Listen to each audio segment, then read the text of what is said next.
go. Usually using the reps for this.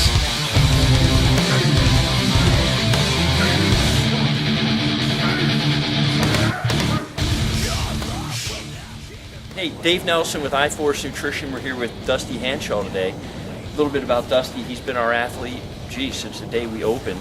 Gotten to see Dusty grow and develop over the last 5.5, 6 years. Even though he's been competing before that, we've really been involved in updating and following him through.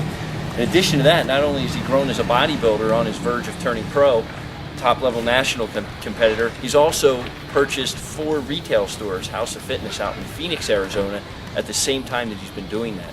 So, Dusty, can you just tell us a little bit about the last 5.5, 6 years how you've transitioned as a bodybuilder into ownership of retail stores? Yeah, absolutely. Basically, when I got started, just like everybody else, just tinkering with it, having fun after sports.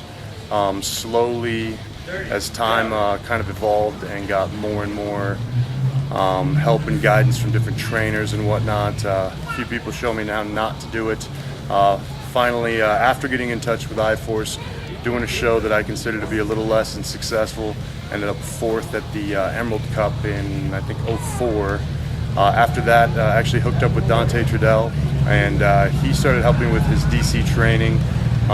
From there, things just kind of skyrocketed. Put on a lot of size, competed in Emerald Cup probably around 230-ish.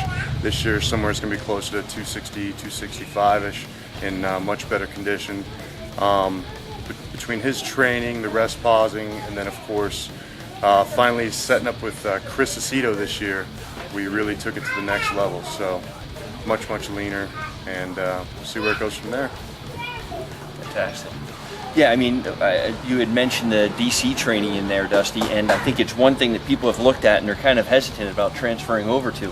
How was that transfer for you in developing your training? It really seemed to build a fantastic base for you. Yeah, I mean, essentially what it is just very simplified training, a lot less training. I mean, the big thing that most of us do, particularly, if you're successful in school, business, whatever, the mentality is more is better. If I work harder, if I work longer, I'm going to become better. Whereas Dante kind of got me on the opposite track, which was work hard for a bridged short amount of time, and then give the body time to rest so that you can really give it time to grow. And then of course food, plenty of calories during the off season, get as big as possible without getting too sloppy, and then starting to prep. Awesome. Yeah, one of the things that I think a lot of the iForce customers would like to hear about is how do you transition your training, first of all, from the off season into your competition prep? And it seems like you do about a 16 to 20 week now. Yeah, I mean, the preps, this year was a little bit different, being that starting with Chris, we wanted to give him time to figure out my body. So prep mode really started around, 20 weeks out, serious, but I've been eating real clean all year, maybe one meal a week, a little more free. So we stayed within range. I mean, still went up to a little over 300 pounds in the off season, but training, stay as close to DC as possible. The big thing that Dante really pushes is listen to the body. Pay attention to when the body's asking for a break, taking a couple weeks what he calls cruising in between, where you don't train too heavy. I actually usually take 8 weeks of real heavy training, maybe a full week off.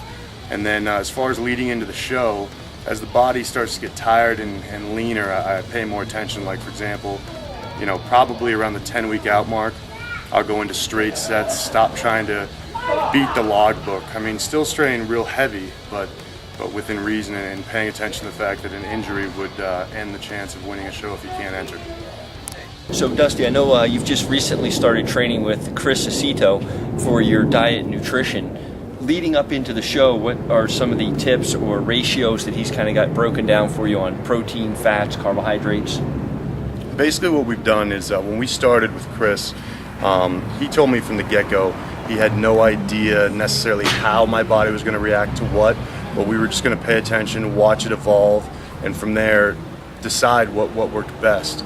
And at this point, 19 weeks out, we've really seen that my body does well with carbs. I can take in a ton of carbs, but almost 0 grams of fat. I mean, the only things I'm bringing in is chicken, rice, protein shakes, oatmeal, and egg whites. It's all of my nutrients. Of course, greens are in there for filler and fibers and whatnot. So we're able to keep the carbs really high. I mean, unlike previous diets I've done, varying carbohydrates. I mean, I had a high day this week of 600 grams, a lower day coming in down around 150 on an off day. So we just kind of go by ear. About every 4 days I send him pictures, and we adapt based on what I'm looking like and how he feels. Easy for me, all I got to do is do what he says. Pretty basic. You know, I think it's another key point that you've brought up is a lot of young bodybuilders coming into it tend to try and do their own training, their own nutrition, and read up on the books and things like that. And I think it's a key point that you brought up. At what point did you start to develop that, hey, you know what, I'm going to go outside of myself for the training and for the nutrition to get more education than what you possibly had? You know, what it really comes down to with most people that they don't realize is it's not necessarily that guys don't know how to do nutrition or they can't help other people, but you become blind to what you look like. I know with myself, I'm never really satisfied. I'll send pictures and Chris will tell me that we've made a big change, and you know, I'm so basically the biggest critic on myself, so I don't see what I want to see. And if I were to do my own nutrition, I'm going to either end up fat because I'm, you know, in fear of losing muscle mass, or most likely with me, I would diet off a lot of muscle, really trying to come in conditioned, pushing for more and more and more, you know, and not being able to see. A lot of people can help others, but as soon as it's yourself, it's really hard to keep a balanced mind on where you're at. Fantastic. Well, I think we covered a lot of good details for the iForce consumers today to better educate them on how to train, how to use nutrition, also implementing the supplements into your diet. In addition to that, we'd like to thank Dusty. He's been a great athlete. We're looking forward to really taking him into the junior nationals and the USAs, and then keeping the partnership running through the pro ranks as he runs through his career. So congratulations, Dusty. Awesome work. And you know, we just finished up 2 full days of workouts. Dusty, I think, trained legs within a 12-hour period and then hitting back, which is a pretty phenomenal feat to do, especially with the weights Dusty's throwing around. So we're out from iForce. Appreciate it.